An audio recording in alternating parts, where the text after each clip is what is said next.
So today the sun gazing took place in the evening, and actually that was quite a good idea because this morning was completely overcast and now the sun is out. The only unfortunate thing is that the anti-wrinkle cream I'm using on my eyes, under my eyes in the mornings, was still there today evening, so it's a pretty good one, but the problem with that is that it just ran into my eyes while I was sun gazing, so I have to figure out something about that.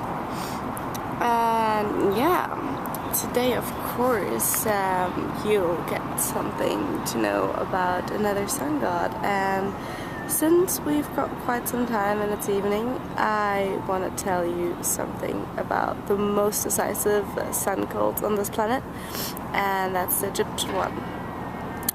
But I think they had such a vast influence that it's actually good that I'm talking about them today, because they need to be admitted a special place.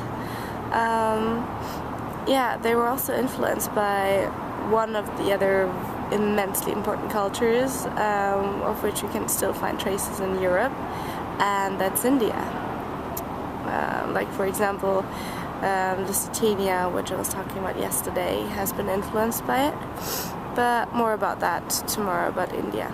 So Ra was associated with the midday sun in ancient Egypt, and his name derives probably from the meaning creative power or creator. And later he was then merged with other gods, like for example Horus.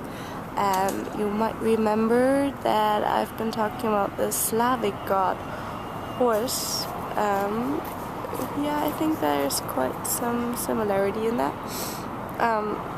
In the beginning, however, it was just one of many gods and he was not that important, but then he became the god which was worshipped the most, like the main god, and Egypt became a monotheistic culture. This happened, by the way, in many cultures, like for example the Roman one or the Indian one during the Suryavanshi dynasty, or even in French absolutism you might remember Louis XIV. Well, Ra was said to have created all forms of life, and humans were made from Ra's tears.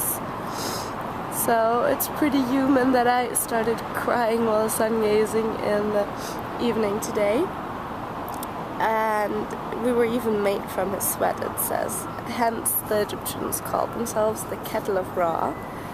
And it's, well, I wouldn't call myself the kettle of the sun, but maybe the child of the sun. And Ra, talking about children, had several children who were referring to other elements. The goddess of rain or the goddess of wind, for example. And in the Egyptian mythology, the sun is male, Ra, and the earth, Geb, is can be considered as his grandson. So yeah, that's about the genealogy of the Egyptian gods. It's a lot more complicated than I just described, but that's just a short glimpse. And the sun was imagined to be a disc on the sky and was seen as his eye, as actually the sun god's eye. And I agree, the more you look into the sun, the more you feel like it's just a fragment of a face, and maybe just the eye of something bigger, quite comprehensible, that they back then imagined that. So well, that was it for today, evening sun gazing, day 24 and 3 minutes.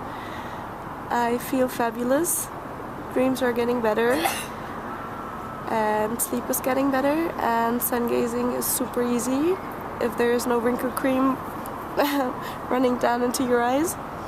Yeah, so that's it, and I will talk to you tomorrow, either in the morning or evening. Bye!